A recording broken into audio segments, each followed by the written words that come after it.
Well, I am excited about this next opportunity, and I'm so happy that I could bring this to you all. Monica Boyer, Ketomom, keto coach.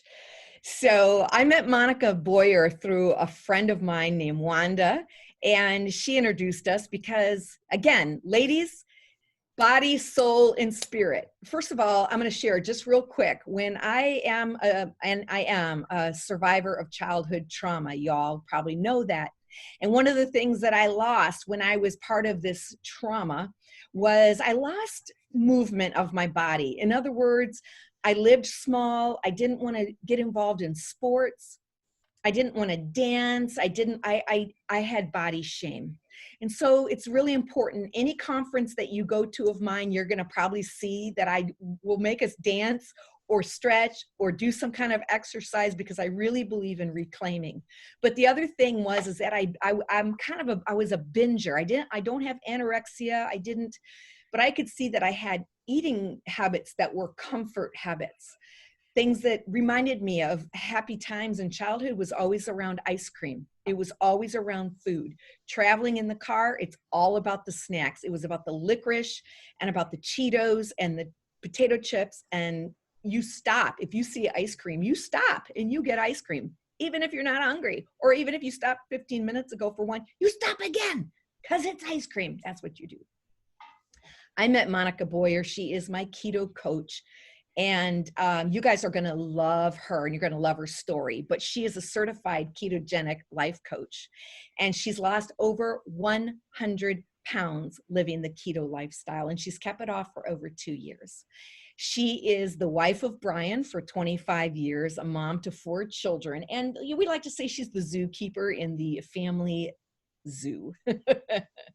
She's got all those critters. If she's got some beautiful pets, you'll hear about those, I'm sure. But her passion is empowering women to take back their lives and live the full mission that God has given them and to live in complete freedom.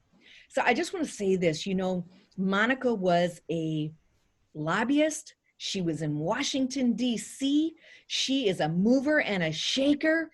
And yet in her own life, she didn't seem to have control in this one area until she got freedom. And now she's here to share that with the rest of us. I cannot wait to introduce you to keto coach, my friend, and now yours, Monica Boyer. Hey, Monica. Hello. Can you hear me? We hear you good. Yay. How are you? I love it when technology works. Yes, praise the Lord. All right, girl. Well, I'm so glad to have you on today, and I'm going to turn you loose and let you do your thing, and we will be back at the end to take some questions and chat with you.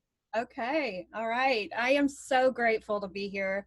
Girls, I'm telling you what, God is up to so many things in every one of our lives. And it is my prayer that I leave you with hope today. If I leave you with hope, then I've done my job and we can all go home. We can all go get our cup of coffee and put our jammies on and have a successful day after we see what else God wants to do with us today. But I want to talk to you for just a few moments about the amazing freedom that God has given me. So I want to ask you a couple questions before we start. And the first one is, when you see the word health, I want you to picture in your mind what that looks like. What does that look like in real life? When you see the word, like you see on your Facebook feeds and all of that, when you see the word whole health, what does that mean to you? What do you think of when you see that? Does health have a certain look to it? Like, can you pick it out of a crowd? When you see a skinny person, do you know, are they healthy? And I just want to share my story with you this morning and talk to you about a picture of that journey. And as I prepared for this morning and as I talked with Dawn about what she pictures in this conference, I just decided to be very raw and very open with you. And I'm wondering if that's okay. Because if I'm honest with you, and if I'm brutally honest with you, I actually find it easier to give you a better picture of those words as unhealthy. Because that word unhealthy, that word I know. That word to me for 25 years has been my safe word. That word was very familiar. And that word was what I lived for 25 years of my life. So I find it easier to talk to you this morning about unhealthy than healthy. Okay. So I'm going out of my comfort zone when I talk about the word healthy. But I want to first begin talking to you about me. I want to introduce myself to you and get comfortable with you. And so just pull up a chair and grab your coffee. I know some of you guys are in your jammies still, which is an amazing part of this conference, right, Dawn? But I want to just introduce myself to you and just become just like we're sitting across the table with each other for a cup of coffee. I'm a wife of 25 years. We just celebrated our 25th wedding anniversary this year. And I'm a mom of 4 children. I have 2 adult children, one who just got married, and I have a junior in high school. So I'm kind of pushing into that empty nest stage of my life. I was a lobbyist for 25 years before my new life here. And if you don't know what a lobbyist is, basically we influence legislation. So we would go beat up politicians is what I'm known for in the state of Indiana. If you Google my name, please don't do that. But my gosh, you would see a hard woman. I could take any politician down by the knees. In fact, we took out a 36-term senator here. I was a woman working in a man's world. And if you are that, give me a thumbs up in that chat room, because when you are a woman working in a man's world, you have a different life. I was trained to lobby by Congresswoman Jackie Walorski. She taught me that in a man's world, you don't show any weakness. In a political world, you don't show any weakness. So she said, you never cry. You never cry. You never show any sort of mistakes that you've made. You put on a face, and that's how you live. So I became, through that season, I became very, very hard and very bitter. It was not a good thing. It was not a good place mentally to live, because I could not have that moment of tears. I could not have the moments of weakness. I had to be strong at all times. I became someone I did not like. Now, I was fighting for the right things, but it was costing me my life. I became a very, very obese woman. And I don't know if you can see this here, but this is a picture of me. At my heavy season. This is a picture of me. I became 250 pounds at the highest that I remember. In fact, I stayed off the scales because I knew it was going to be bad, but I did see the number 250. Now, I am so thankful that God can use us in spite of ourselves. You see, I had a mission to do. I was fighting for pro-life issues. I was fighting for religious freedom. I was fighting for all of the right things. And I'm glad that he can use us in spite of ourselves, because, oh my goodness, if he didn't, we would be in a heap of mess. We accomplished so much throughout those years, and I learned so much through those years. But I was slowly killing myself. Body, mind, and spirit. So it wasn't just the 250 pounds. It wasn't the high blood pressure. It wasn't the diabetes. I was killing myself mentally as well. But here's the thing. I found safety, and some of you ladies are going to relate with me. And if you do, I am praying that God delivers you from this. I found safety in pain. I found safety in anxiety and depression. The harder those hit me, I remember seeing my name come across the Fox News scrolling feed, and I remember thinking, I must have made it. In the meantime, I was hurting because I saw my face on that, and on the screen, a big Fox News screen, I saw my face there, and I'm like, oh my goodness. So the harder they hit me, the more they made fun of me in the media. I remember one of the biggest reporters here in Indiana created a cartoon of an obese woman speaking to the legislature. And I remember thinking my heart hurts desperately. But I also thought the harder they're hurting me, the more effective I am. It was weird. I know it was totally weird, but that was reality. But I want to ask you, is it weird to say in those uncomfortable years, I leaned on those as a security blanket? You see, if I lived as an obese woman, I didn't have to get up in the morning and push my body with lung cleansing breath. I had an excuse.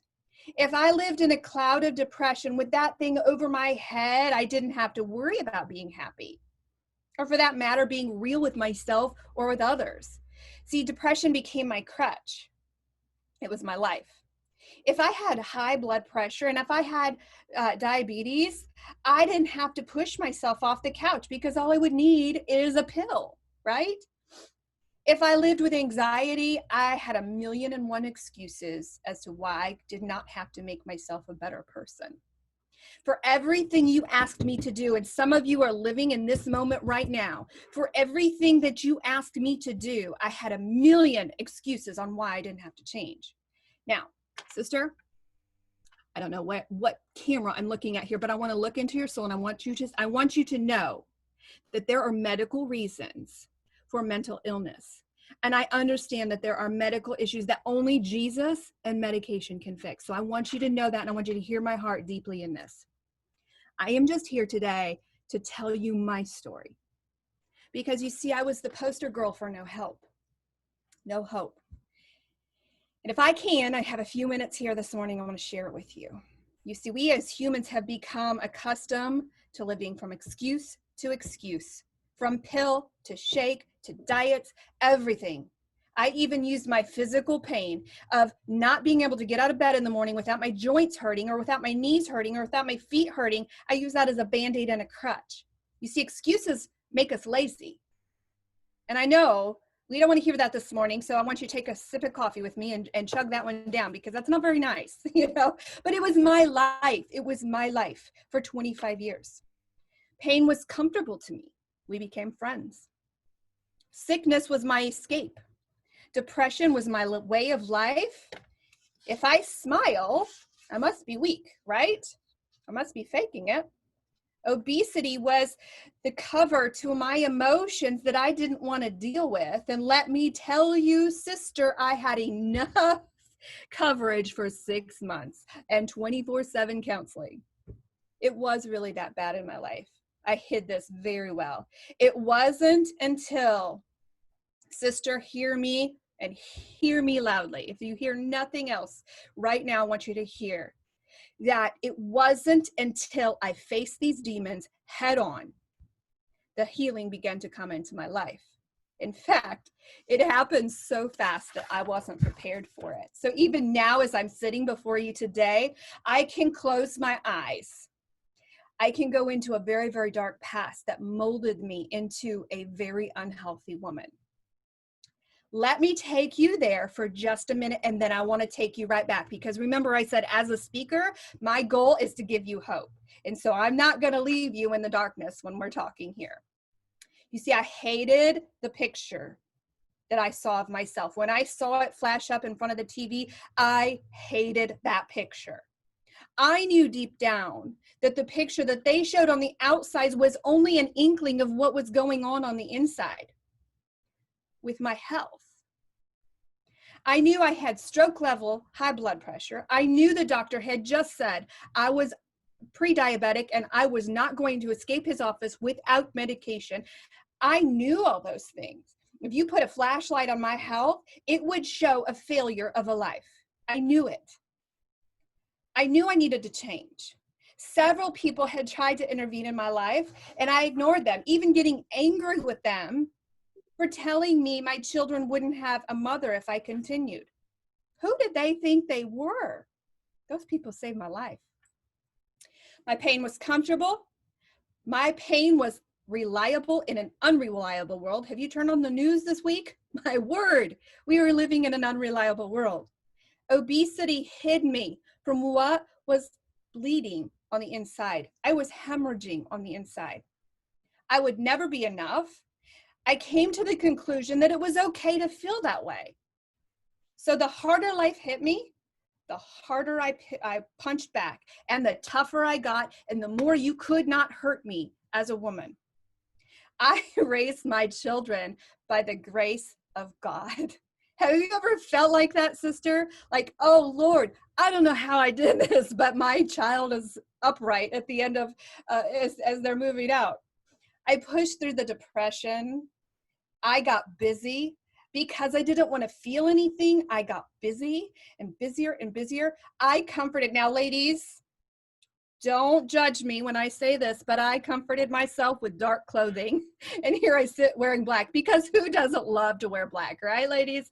I'm telling you what, black makes you look, it's a bit slimming, right? So it's a tough, but I lived a tough exterior for the anger that was on the inside. And I refused to seek help.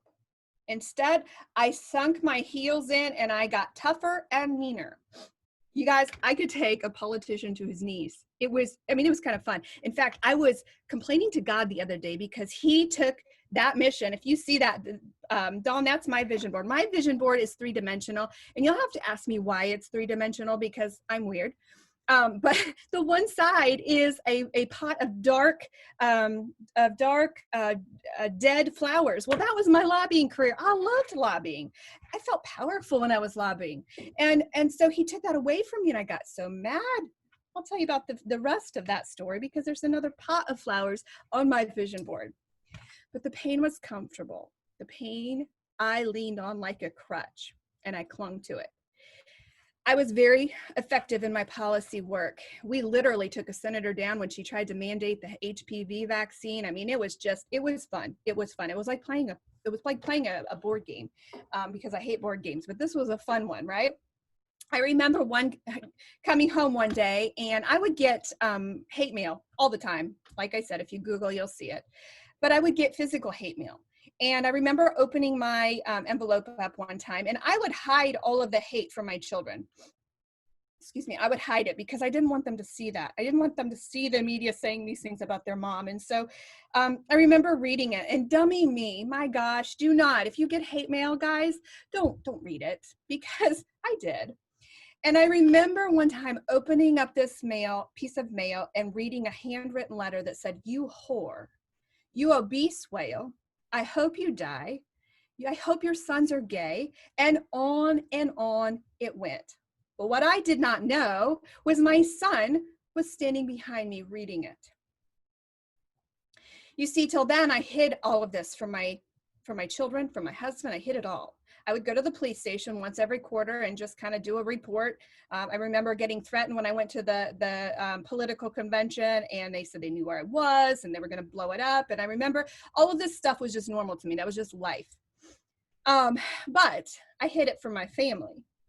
I carried it all by myself. And that day I was exposed for the first time in my life, and I saw fear in my son's eyes.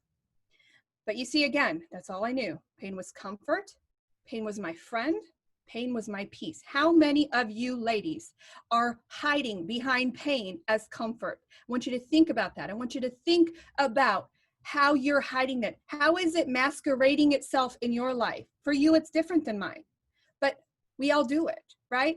Pain was my excuse. I didn't have to do anything because I was hurting. I sank into a depression that I told no one about. I knew I was obese. I could feel it. I knew I couldn't breathe just walking down the street, but I didn't know what to do. I saw no hope on the horizon. And this led me to, as we all have gone through the diet cycle. If you saw my checkbook, you would see me writing checks to Jenny Craig, to Weight Watchers, to anyone who may have given me hope. I remember at my lowest point, I took laxative because I thought you put it in, comes out, no weight gain, correct? Wrong. There was no moments that I did not feel that weight on my body, or how ugly I was, or how worthless I was. There was not a moment that I didn't hate myself. There was not a moment that I was okay. You see, my problem was much more than outward obesity. My problem was that I was sick. I was very, very sick. Body, mind, and spirit. My body was dying. I had allowed my insulin to get out of control. I allowed my sugars to reach outlandish levels. My blood pressure was stroke level. My mind was dead to the world. I had debilitating depression. Now, sister, look at me and tell me you don't understand what I'm saying. I could fake it till the cows came home. How many of you go to church every Sunday when we were allowed to go to church, and you would give the Sunday morning answer? I'm fine. I'm good. We are brilliant at faking. Are we not? I could pretend I was happy. I could pretend that I was powerful, but when I closed my bedroom door at night, the darkness fell, and it fell hard. My spirit was dying and I lost my joy. And I'm promising you, I'm coming out of this dark place with you. But I am thankful, and I'm going to not cry. Wasn't able to be successful on your podcast, Dawn, on this, but I told myself this morning when I woke up, I am not crying. So we're not going to do that, girls, okay? I'm thankful when I lost Jesus and when I lost hope, he did not lose me. He had my hand even when I was looking away in shame. He had my hand. And sister, I want to start to tell you about the goodness of God.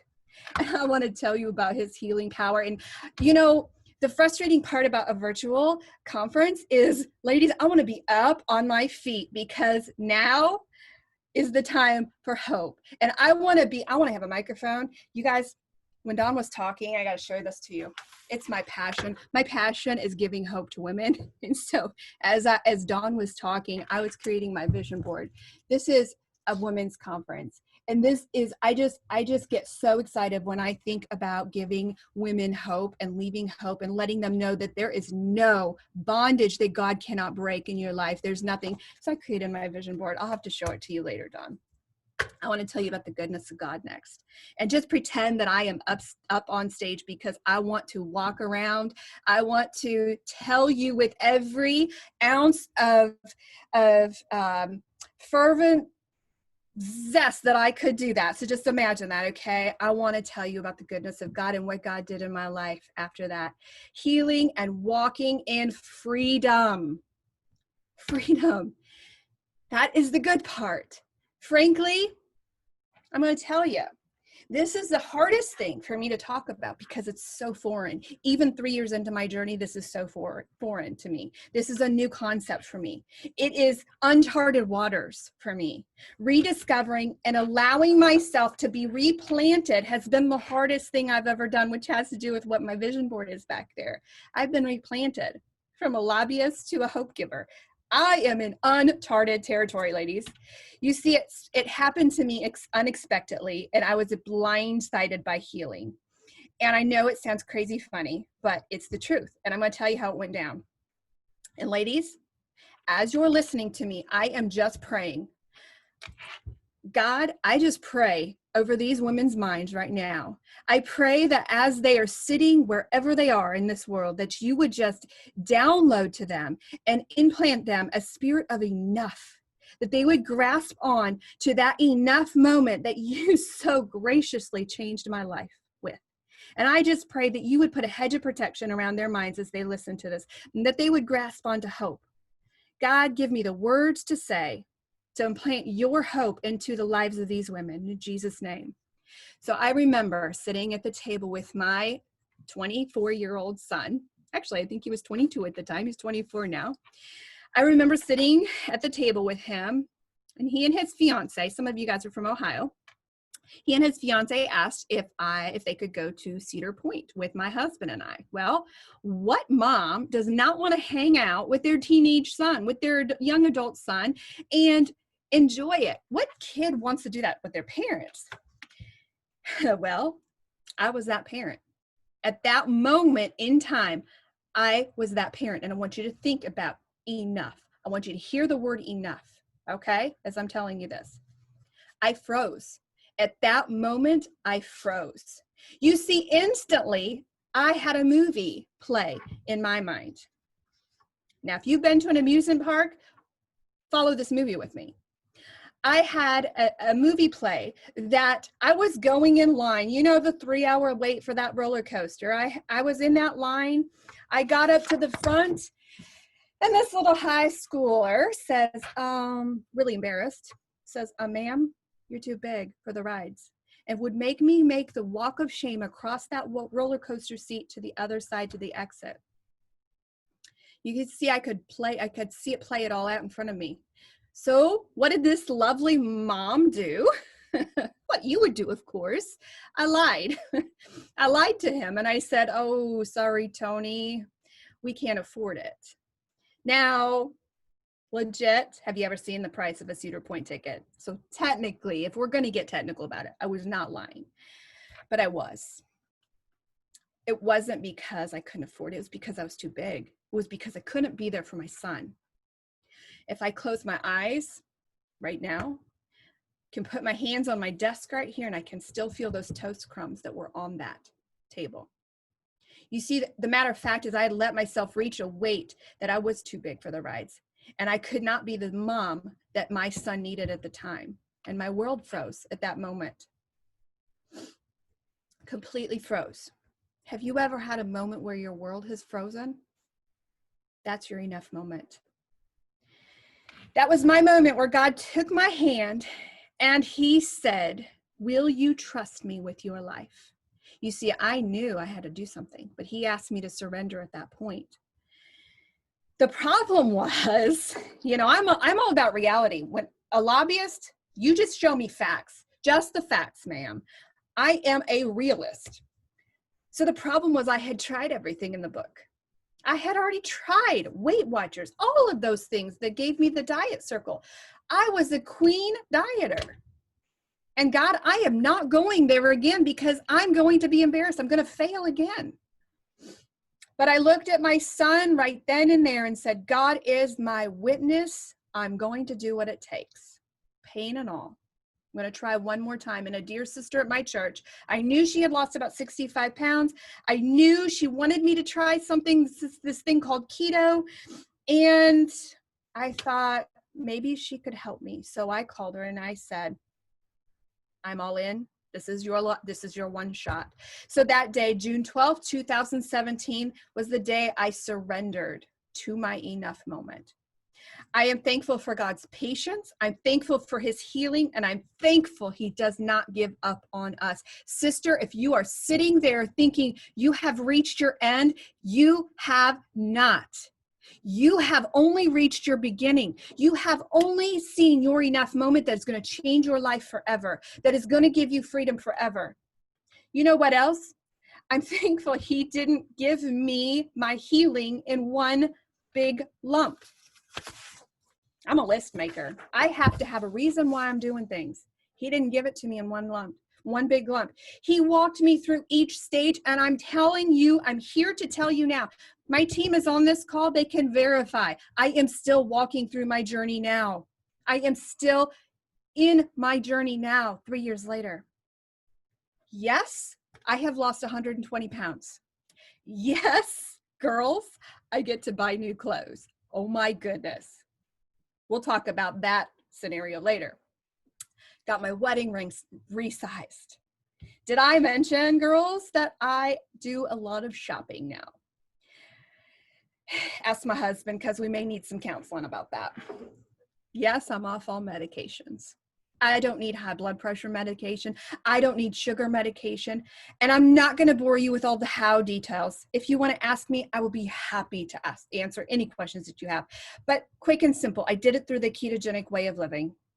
It's a brand new, and on the same token, it's a ancient way of living. It's how our forefathers ate. It's how from the beginning, how people have eaten.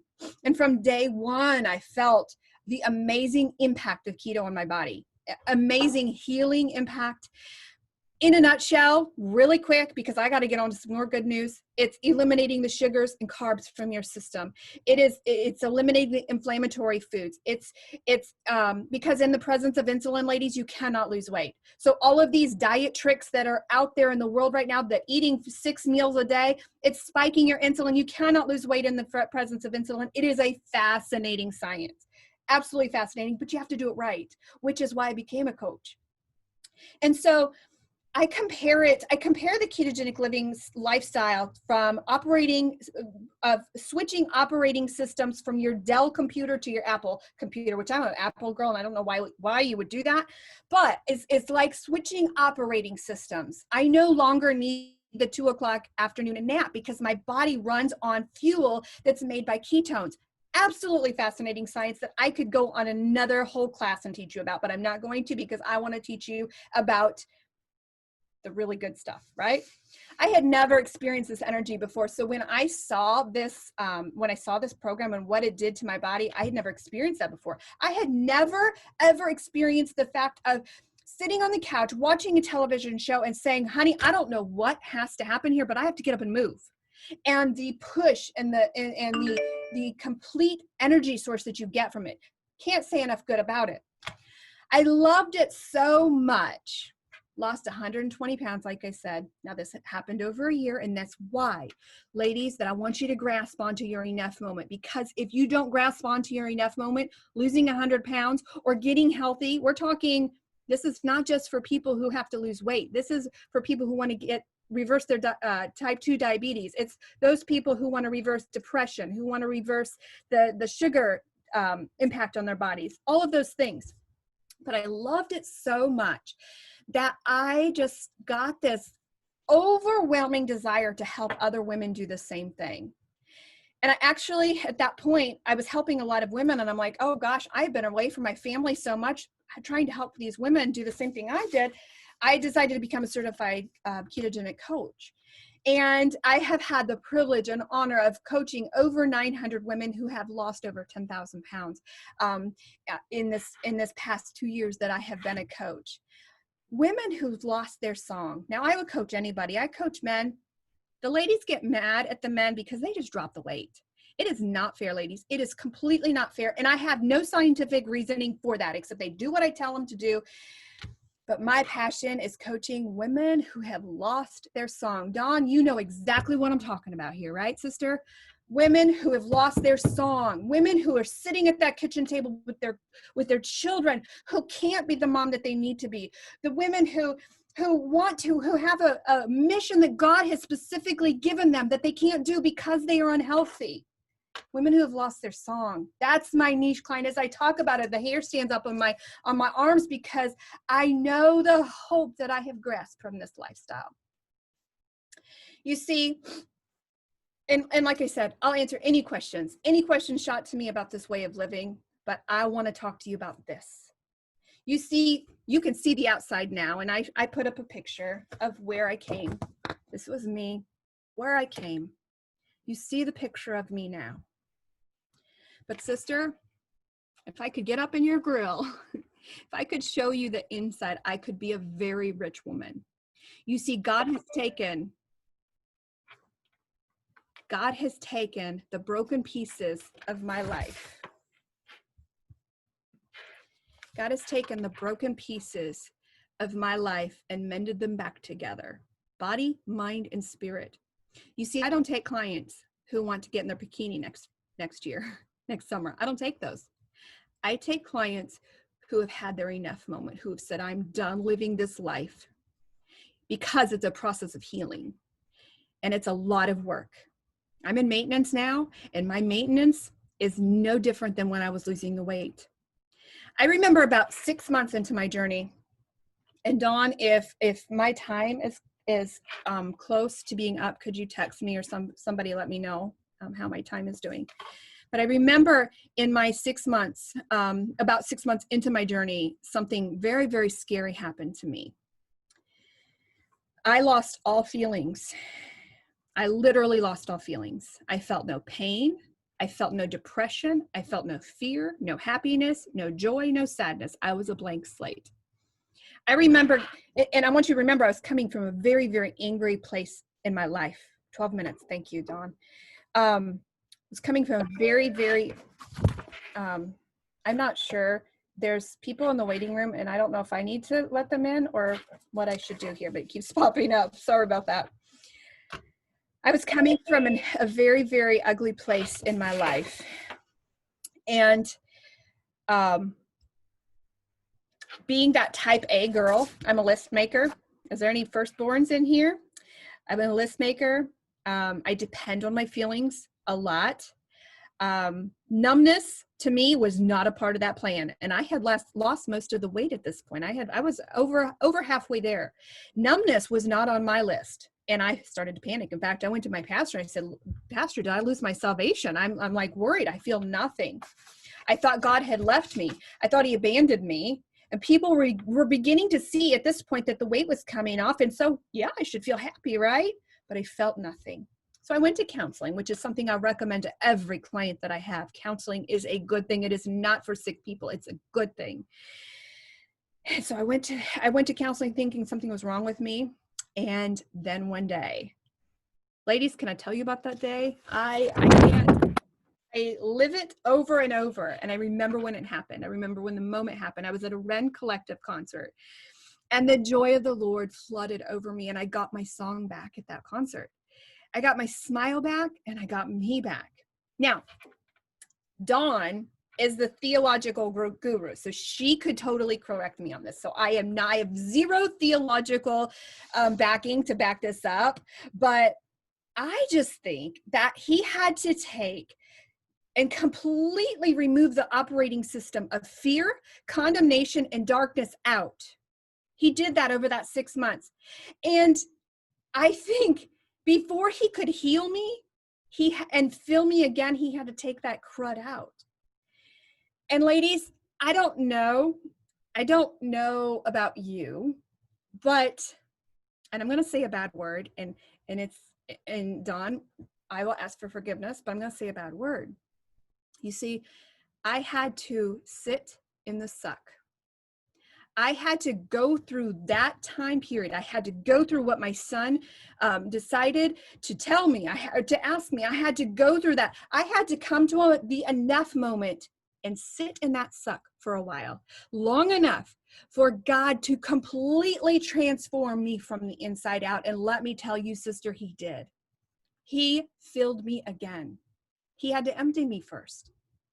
I had to go through that enough moment. And I am convinced with everything in my soul, from everything that I've been through the women that I have worked with, I am completely convinced that you have to have that enough moment. Now, I have enough experience under my belt, as Dawn does with coaching. I have enough experience. I've worked with enough women to know that there's a pattern. And if I have a woman call me who said, I want to lose weight to get into my wedding dress for my son's wedding, I know, and I can, now, I'm type A, I'm a little dramatic, as you probably sensed in this session together. I can look at those women and I can think, you're probably not going to make it. Now, not all the time. I can be proven wrong. But as a coach and as an experience and all of this stuff that I've had, if we have a client come to us and say, I want to get into a wedding dress, that client is not in it for life. You have to sit in the suck and you have to have your enough moment and you have to hit your face, hit the ground, and know exactly why you're doing it. You have to remember your why. I don't know, there's a little, I don't know if you can see it behind me, there's a banner up there with my before and after picture. And I'll have clients come into my office and say, they'll look at that and say, that happened in 6 weeks, because I have 8 weeks with my clients. No, you have to remember your enough moment. You have to remember your why. And I think that is in every part of your journey, not just weight loss, not just health. So the inside healing began to happen that day. The weight loss was a piece of cake compared to the next part of my journey. The emotional and spiritual work on the operating table was painful. I don't think he gave me an epidural during this, ladies. I do not think so. I'm pretty convinced of it. There was no epidural involved in this healing process, because I had learned to use pain as a crutch. I had learned to use it as a weapon. I had used depression like a painkiller. It was normal, and it was beautiful to me. Pain was beautiful to me because that's all I knew. Now I was left without anything, no covering, just me. For every 10 pounds that came off on the outside, for every pound that came off on the outside, there was 10 exposed on the inside. And that is another whole session about where my clients fall off the wagon. When we're not willing to deal with the pain that's uncovered from weight loss. Wow, another sermon altogether there. So as I was filled with this joy, I learned to live as a healthy woman. I noticed some unhealthy habits being formed as I was in this maintenance process. A marriage to my scale, a marriage to fear, those kind of things. Those things started to slip in. Clients now depended on me. My goodness, if I put on an ounce, they'll know, they'll see. It was a very, very public life with all of these women I was working with. Oh my goodness, I'm going to become a fake coach. Lots of fear started creeping in on the maintenance side. And if you're there, ladies, sister, I'm talking to one of you right now. You're in the maintenance part of your weight loss journey, and you are there. You're feeling this pressure. You're feeling this fear come back. You're feeling captivated by it, and it's gripping your soul, and you're about to fall off the wagon if you do not release this fear. Every time it came over me, I learned to counter it with the promises of God, sister. If you're there, start to counter it with the promises of God. What Dawn said was right on. You write that down. You write that vision down. You write what he says down, because that is truth, not what the enemy is telling you in your head. I am thankful for my pastor's teaching on where your default button is, because I learned to lean on that through my maintenance. The joy of the Lord truly is our strength, ladies. We do not want to be lemon-sucking Christians. We do not want to we don't want to go there. There is enough people sucking lemons on the news right now. We don't need to go there. So I prayed that God would heal my heart throughout. And I had already dropped the 120 pounds, ladies, this is a continuance. And this is a continuing healing of what he has brought me through. So I remember I was sitting in Bible study one morning. Number one, I was complaining to him because he'd taken me out of lobbying. I was a good lobbyist. And now I was working with women. I didn't understand why. You know what he said to me that day? He said, unhealthy women are powerless to the enemy. You are helping them to freedom. Now be quiet and go do your job. That's how God talks to me anyway. But as I was sitting there in Bible study one morning, as I was sitting there, the women were singing. Don't even remember what the song was, but the room faded away and I was feeling panicked. I was feeling like, God, am I going to gain this back? Am I going to be a failure as a coach? And he said to me in a gentle way, he said, Monica, it's time for you to start living again. Broken, completely severed from the chains of fear that you were going back to an old life. Would you now live in his healing? Would you now live in this newfound freedom? Not chained to fear. When I tell you that the weight was the easiest thing to lose, I'm telling you the truth, but I can also tell you this. I will never take on a client, like I said, who is not willing to go through all of these stages with me, with this healing. Anyone can coach. I'm a part of a coaching circle of 350 keto coaches, but not everyone is willing to walk their clients through these valleys. And so I need you to hear this loudly and clearly. If anything in my story resonated with you today, and it doesn't have to be physical weight that I'm talking about, it could be depression, it could be a capturing of a sickness. If anything resonated with you today, grab onto my hand and know and see that there is hope. I am living, breathing proof that there's hope. And if you can't, there is some sister in here today who is feeling the strain of the pressure around her. If you can't see it right now, I want you to borrow some of mine. I want you to borrow some of my hope. I want you to grab it. I want you to take hold of it. Because when you do, you're going to experience freedom unlike anything you have ever experienced before. Everything changed in my life. My marriage is now learning to adapt to a new reality. I don't know who I am anymore sometimes. And now my husband has a brand new wife. I said that one time at a ladies' conference and they all gasped. No, we didn't get a new wife, but he has a new person he lives with now. My kids are learning to adapt to a new reality. So when I say your life changes when you live healthy, I mean that. Literally everything changes. You experience freedom, but in order to get to that freedom, sister, you have to grasp onto your enough moment. And that is a phone call that came through my computer.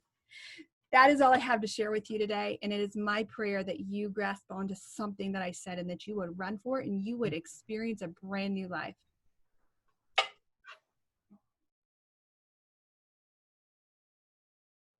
Well, amen. That is such an amazing testimony. I got to see if I can do this a minute and share this screen. Yep, I can. You scared me, Dawn. I know. Can you all see that right there? 2017 and 1 year later, 2018. And just so proud of you. And I know, like you said, you know, with every pound that you lost some, what we call body armor or false protection, right? And all of a sudden you just felt exposed. And so now you can't hide behind the comfort of food. You start to feel an emotion. Instead of reaching for a donut, you got to feel that emotion, right? How did you navigate those times when the overwhelm, because I know you said you've not cheated once in 2 years. Mm-hmm. Yeah. The science is easy. The ketogenic, what we eat on keto, like steak and, butter and all of those things, that's science. That is science. What I do when I coach, and probably you do the same thing, Dawn, is 25% of what I teach is the science and it's the how-to, but the rest of it is how do you resist the urge to go back to your old self? How do you, I have what's called the 30-pound mark. Every single client of mine goes through it. And they get to where they lose 30 pounds and they either go right and they get overconfident and they say, well, I can handle that donut because I've done it before, or they go left. And this is where the majority of my ladies go, Dawn. I'm not worth it. These pounds are falling off. I've got some trauma here that is exposed. And they realized they had covered that trauma up with food. They covered that up because that was a comfort to them and they knew. And some of them start to feel their body shrinking and they self-sabotage because they're like, I'm not worth it. Or if they've experienced sexual trauma, if they've experienced, maybe they have been, there was rape or something that is very, very traumatic, and they realize, oh, it was because I was skinny, or, oh, it was because I felt good about myself. So shame just pours back on them. And it is up to me from 30 to 50 pounds. If my assistant coach, Brandy, and I, if we can wrestle them through those pounds, we can get them through counseling. They are lifetimers, and they are the ones that see 100 pounds lost. They're the ones that see victory. So great. I would not have known that, but I saw it in person when I was able to be with you all at one of your retreats, and the retreat that you put on.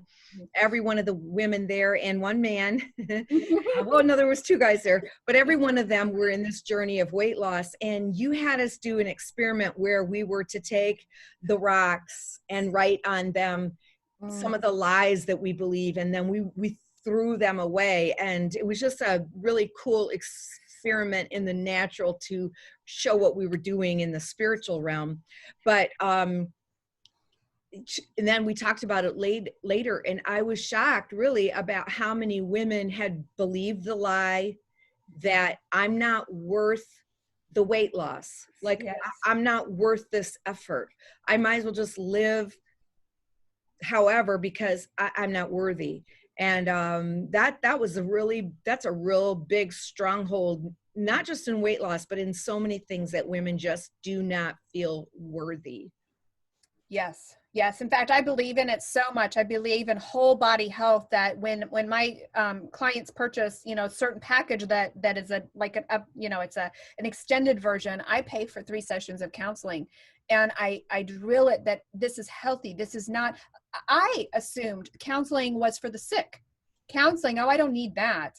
And those people, I purchase it for my clients, because if they do body, mind, and spirit, my gosh, I lost my joy. I lost my joy. I lost who Jesus was in my life through, the sickness. And so if we can do whole body health, it's lifetime there.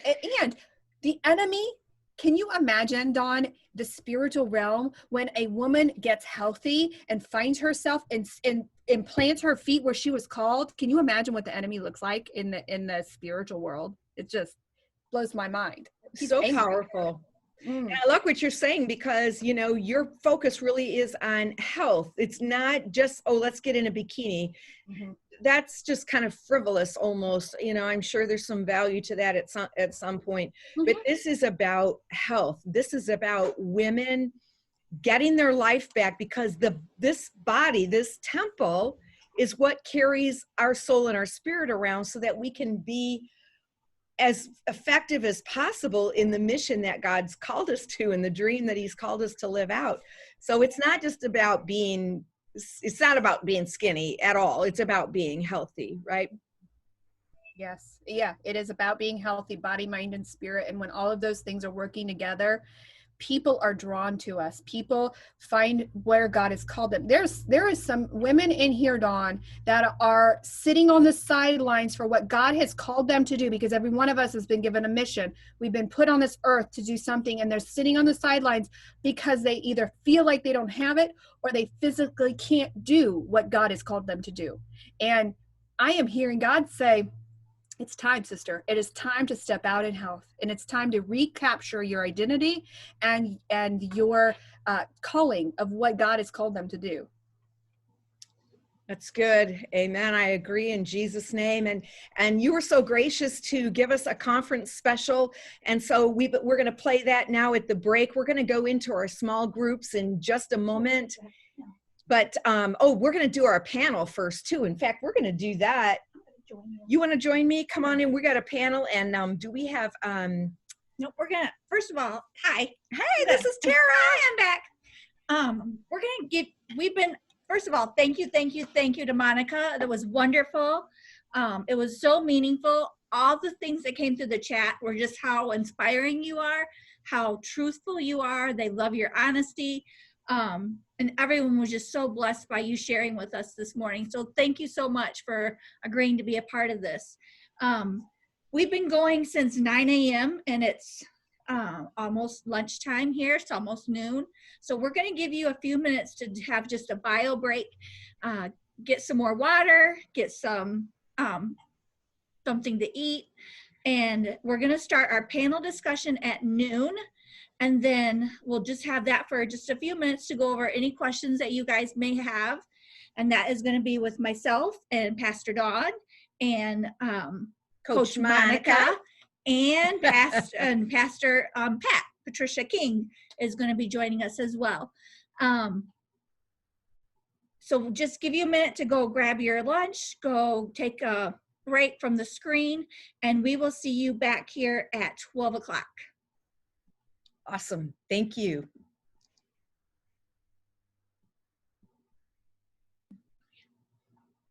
Okay, but let me do that first because you're right.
It's blocking the text.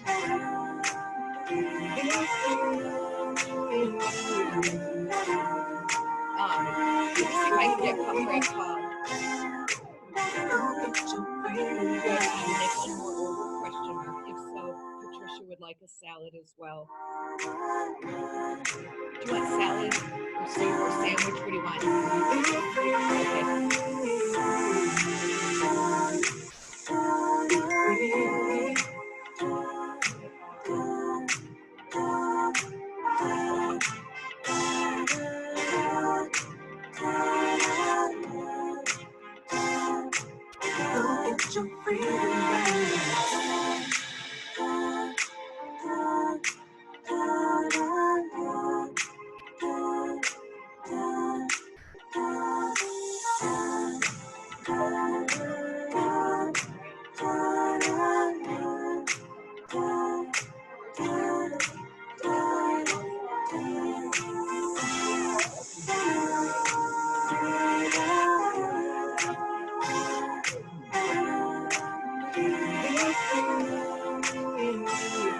I gotta give Paul the one that I never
Just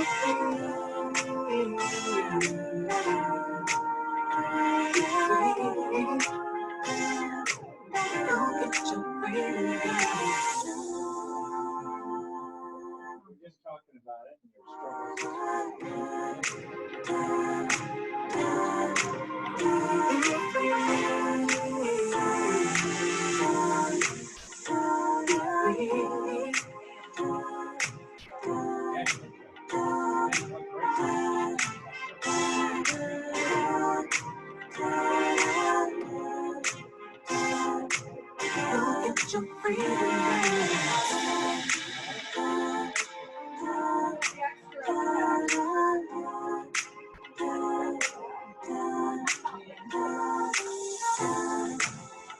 Okay, we got 1 minute.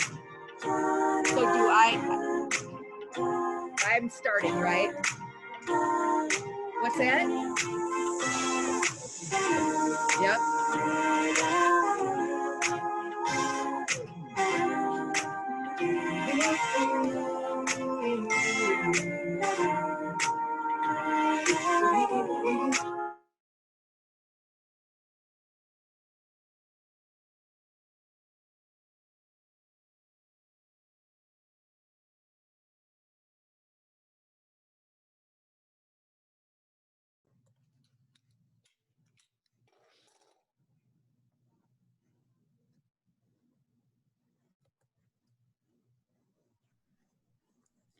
Hello, hello, hello. Hi. There are so many little buttons and things to push, and I know that I was talking over the top of my commercial just now, but oh well, here we are. Hey, if anybody is interested in any of the coaching packages, make sure that you drop us a line. We are excited to not just make this an experience, but an ongoing lifestyle for you, help you reach your goals, your visions. If you're like, I don't even know what my vision is, that's what we do. We help you find out what God is calling you to. There's tools and processes that we can use. So anyways, so we're excited. So we got a panel coming up. And so we got Coach Monica coming on with us, and then Pastor Patricia King, who is one of our new pastors from Peoria, Illinois, and then North Carolina, now here to Grand Rapids, Michigan. And so she's coming on too. So do I see her yet? Let's see. Pat, are you on yet? Not yet. She's coming. So we are going to just take your questions at this time. And we did have a question that had come through earlier when talking about vision. And so we want to address that just for a moment. Before I guess I get into that, Coach Monica, thanks so much for sharing with us. It's such a powerful testimony that you have. And later today, we're going to have another coach. So our speakers are coaches today. And we have another coach, and she does a lot with neuroscience and talking about how the brain is wired and the power of routine and habit. And it goes so beautifully with what you were sharing too. So because now you're like, you're the way you eat or what you do. Hey, there she is. It's a lifestyle, right? It's not just a one and done. It's become how your brain, it's just your life. It's just what you do. Yeah. They say 21 days to build a habit, 90 days to build a lifestyle. There you go. So lifestyle. So there's Miss Patricia. Hey girl, how are you? I'm good. How are you? This has been so good. Monica, that was amazing. Well, thank you so much. So here we all going to be in our panel here now. I'm still letting people in that took a break. Great to have you back, everybody. And so one of the questions that came in during an earlier session on vision was, what do you do if you have a vision, but it does not align with your husband's vision? And to answer that question, I think Patricia's the one. Throw that hot potato over there. No, I'm just kidding. But what do you all think about if you have a vision and it doesn't align with your husband's vision? Well, one of the things in working together in ministry for over 17 years, one of the things that we noticed is that if division is going to come, it'll come at a time when, you have an assignment, when there's new vision that God has given one of us, or it'll just come at a time when God is about to do something amazing. Right? Like that's what the enemy loves to do. He just loves to meddle and do that stuff then. I think that being aware of the enemy's devices is the most important thing in marriage. When he catches us off guard, then he has an opportunity to just kind of seep in just little ways. Something that's really small. If God has placed something inside of me and Pastor King doesn't quite get it yet, it can be something really small. Like, I just need you to speak into me, or I just want to know your thoughts on this.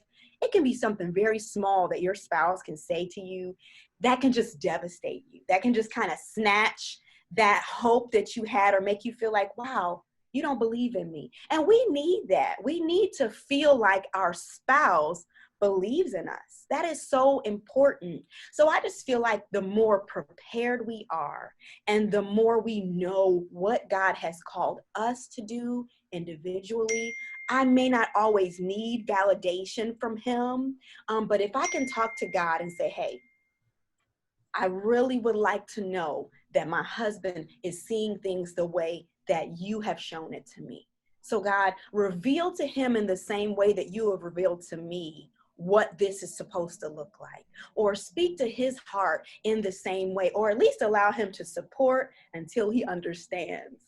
All right. Because God is he's not our middleman, but he is the binding piece to our relationship. So I just feel like the better we are at knowing and understanding what the devices of the enemies are, how sneaky he can be in getting into our marriage, understanding, praying ahead of time on that stuff, but then also reminding ourselves, okay, God, I need to talk to you on this, because if I don't feel his support, I need to know that this is where you're guiding me to go. So those two things are really, really important.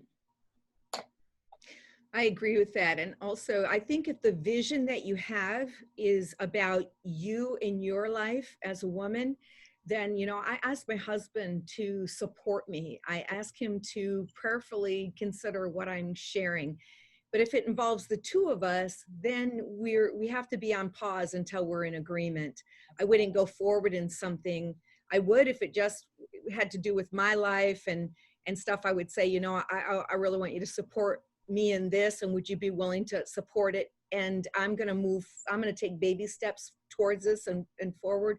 But if it's something that the both of you are, like, if you say, I feel like God is telling us we're going to pick up and move to such and such, which Patricia, you guys have been through, you have to be in unity on that before you move. And I'd like to believe that if you're both praying, you're both listening to God, and you're spending time in prayer together, that you will come up with that solution, and that you'll wait until you're both in unity on that. If you're going to continue in a healthy, whole marriage. Right. So, all right, Tara, are you with us too or not? Let's see. Looking for any questions that some of you have. Getting to the roof of the inside, being getting to the root of the inside, being healthy within, and showing others how to get free. How do you get to the root, Coach Monica? How did you know that you had other underlying issues when the weight started to come off that you were going to have to address? I guess it's kind of obvious, but talk to us about that a little bit. Yeah, I think for me, I had to hit bottom first, because I asked my siblings now, why didn't you tell me before I was so unhealthy? Why didn't you tell me? Why didn't somebody tell me? And both of my sisters said, because you would have killed us. So for me, it was being willing to sit in the suck. And I apologize if that word is sensitive to anybody, but for me, I'm just raw. It is what it is for me. I had to sit there, and I had to be miserable for a while. I had to feel hopeless. I had to hit bottom. I had to have my enough moment. Otherwise, there was no moving forward, because when I sat there for that amount of time that I did, I was completely surrendered. I was not holding on to anything. I was willing to do anything. And so for me, I had to hit bottom. I had to have that. I had to grasp that enough moment. And then when I got rid of everything, then I was willing to reach up and grab the tools that God gave me. Before that, I would have been too stubborn. I'm a very prideful woman. In fact, I kind of giggled at that last question, and I was so thankful I didn't have to answer it, because I'm a very prideful woman and I'm very self-sufficient. And so in order for me to be able to grab what God had for me, I had to have nothing. I had to finally put all the tools down and open my hands. That picture of a monkey. How do you trap a monkey? Yes. You know, he has to put his hand in that, in that gourd, and he has to actually set that banana down or whatever's on the inside down in order for his hand to come out of that trap. That's how you, that's how you get him free. And that's pretty much what I had to do. Now, some people are not as impossible to work with that God has to deal with me on. Some people are much easier to work with, but I'm a bad specimen. Well, you're a tenacious woman, and there's a lot to be said for that. I mean, not every woman, for such a long time, and being raised in the church, we were taught, that women, you almost had to like check your brains at the counter, and you had to be passive, and you had to be really docile. And I think we've learned that that's not really honoring God and being true to who we are. Tara, I'm going to talk to you as a single woman here, and a woman. How about vision for you? How do you move forward in the vision that God gives you? We're talking about how do you got to navigate through a spouse, but what about when you want that support? And you feel like you're kind of alone in something. Do you still go forward? It's hard to go forward. And I guess for me, a lot of time I have to rely on my church, my girls. Having huge prayer partners is a big part of it. Having a family that I know is going to be praying for me as I'm trying to make decisions on my own and move forward with visions and hopes and dreams that I want to do. And the biggest lesson I've learned this year is that I do have a husband. It's God. I just have to go to him for everything, which has been really hard to accept because I want something here in the physical. But to know that God's not only my father, but he is my spouse. He is the person I can turn to and that will help me make decisions and guide. So I'm not feeling alone, and I'm not doing this alone, but I do you have to build your own support system. Yeah, because I think, I remember when I went through my divorce, and I remember one time I was sitting, I had my enough moment, kind of, Coach Monica, I had my enough moment, but it was given to me. It was forced upon me. It was my breaking moment where I was sitting in a hotel room. I had gone on a mission to find my husband and bring him home because we were separated. He was working out of town, and I didn't know that the marriage had come to such an end. Anyway.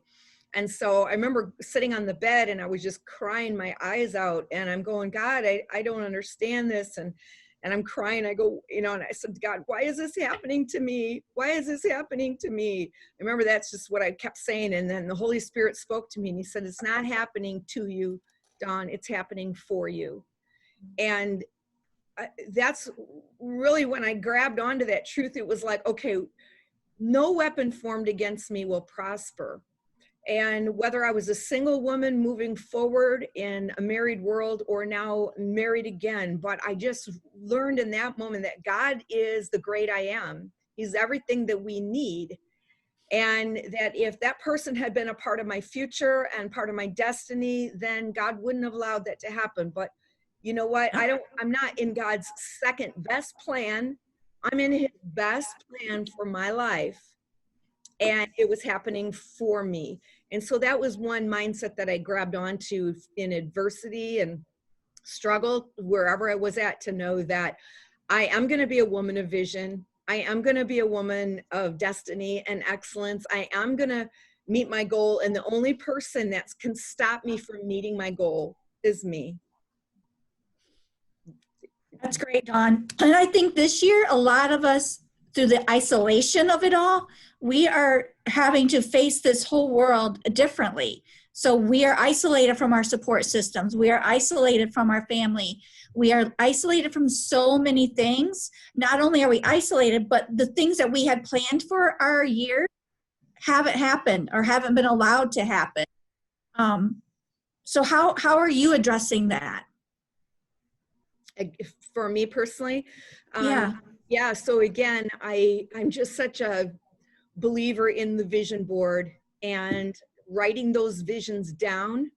There's something that happens too when you write, when you actually take a pen and not just even type, but you actually take a pen and you write, and then they say take it in the other hand and write.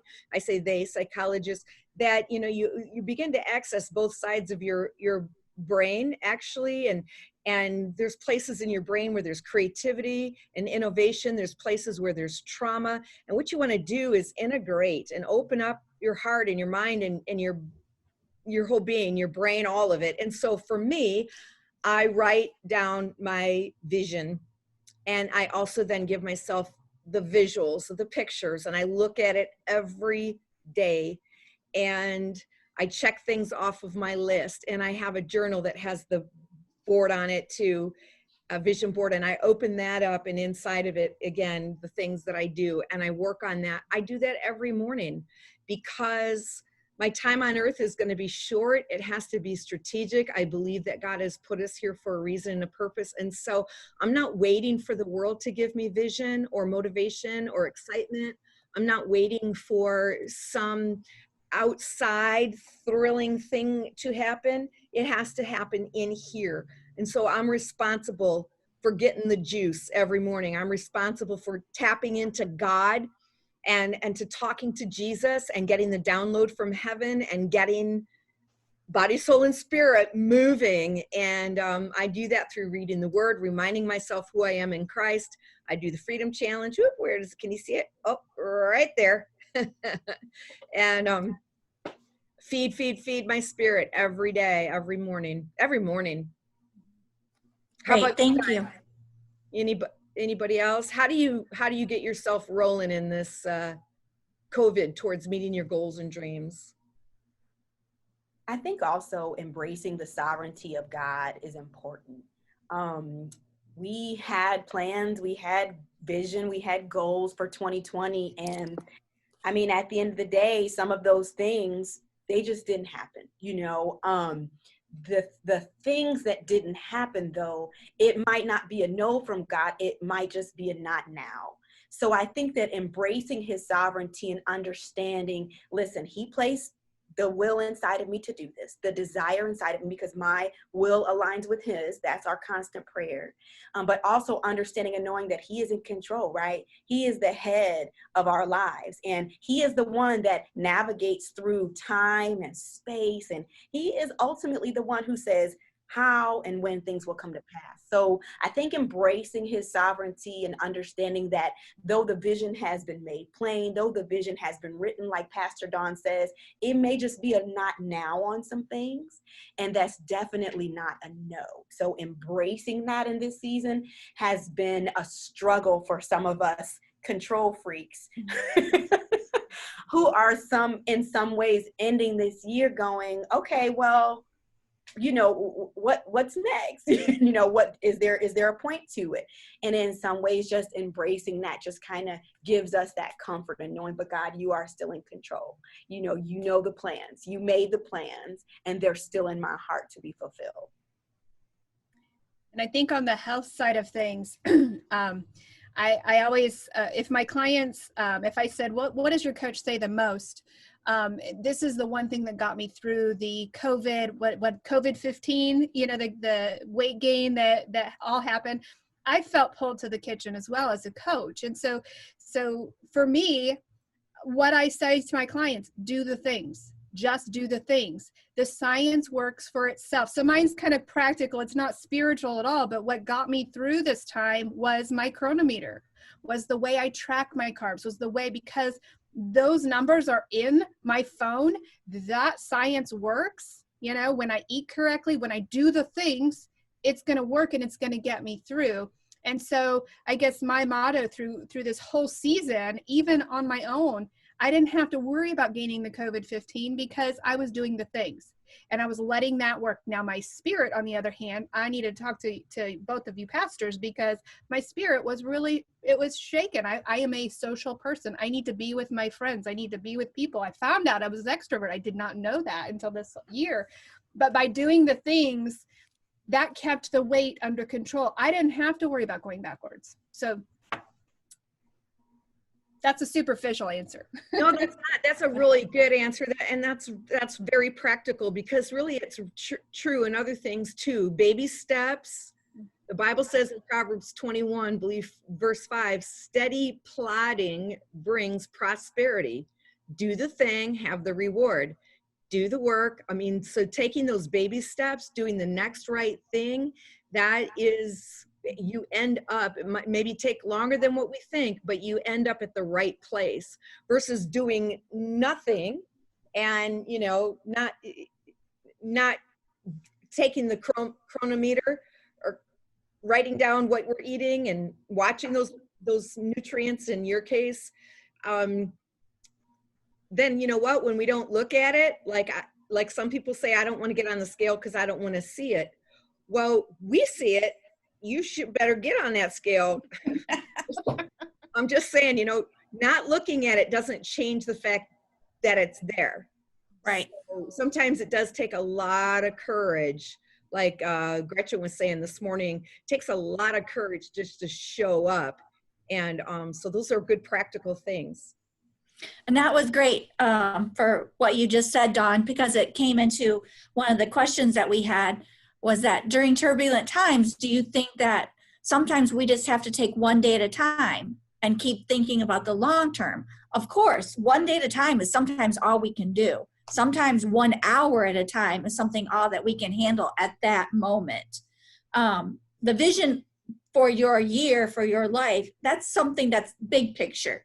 But we're talking, you know, sometimes we can only focus on the little details, the little 30 minutes a day, because, you know, the enemy is there trying to wiggle his way in any moment of your life. So if you can only take 30 minutes and say, God, get me through these next 30 minutes, then absolutely, that's what you should be focusing on at this time. And don't beat yourself up for, oh, I didn't get anything accomplished today. We're all going through, I mean, that's just daily life of you don't always meet your rewards and you don't always get that goal that you had set for today, but it doesn't mean that you give up altogether. It just means tomorrow you go back and you try again. Pastor Patricia, do you have anything to add to that, or? Yeah, absolutely. When Monica was speaking about, you know, she didn't realize that she was an extrovert, you know, there are some of us who I thought I was okay either way. I thought I was okay being on my own but sometimes I just kind of needed to, you know, shut down after I was kind of, you know, in the arena of a bunch of people. And I just thought I was okay either way until the quarantine. Sometimes you kind of do get used to a little bit of an amen corner, a little bit of, you know, encouragement every now and then. But when we're all going through a universal thing, and the amen corner is gone, that's when you realize, hey, I'm not getting that encouraging text anymore, or hey, I'm just kind of used to, you know, getting a little bit more of a nudge, you know, than I'm getting. I too thought I was okay either way, but during this season, it was like, okay, God, I learned something, you know, about myself. So you're absolutely right. Just those things being revealed during this season has been eye-opening, has been absolutely eye-opening. And you know what? We have no choice but to be grateful for it, because it makes us understand and know how important it is for us to continue to reciprocate that. That just reminded me how those little things, hey, thinking about you, just want to say, hang in there. That person might be at that space of, if I could just get through this hour, I'd be okay. Or if I could just get through Thursday, I got some bad news today, I'll be okay. They might be at that space, so that when Holy Spirit lays someone on your heart, you know, just as important as that stuff is for you, you know, how important it is to just reciprocate and do that for others. I would just add this last thought too, that, you know, when the question came in, do we just take one day at a time?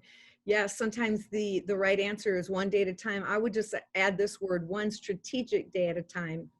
I think, you know, sometimes it's very important to just have days of rest and you're on the non-plan plan. But otherwise, I would encourage those to be strategic days. Like Monica was saying, you know, just some practical things, just do the thing. Just do the thing. I know that reading my Bible is something I shouldn't skip. So I'm going to do that. Or if it's journal or exercise, get my body moving. So one day at a time, doing the right things will add up to getting me in the right place. Days and days after days going by, not doing anything could lead to deeper isolation and depression and aloneness. So one day at a time, doing the right thing is really a critical distinction, I think. So we're here to fire you up, girls. No more sitting on the couch eating Cheetos. Although I can ketoize Cheetos. We can ketoize those. And I had those. Did and you really? Well, I had the barbecue ones. Yeah. Oh my Life-changing. Life-changing. So if we need the recipe, two things for Brandy's almonds and your Cheetos, we can get that at Ketomom. Yep. And I could even plop it in the side chat bar here too. Ooh. They're legal treats and they are so very good.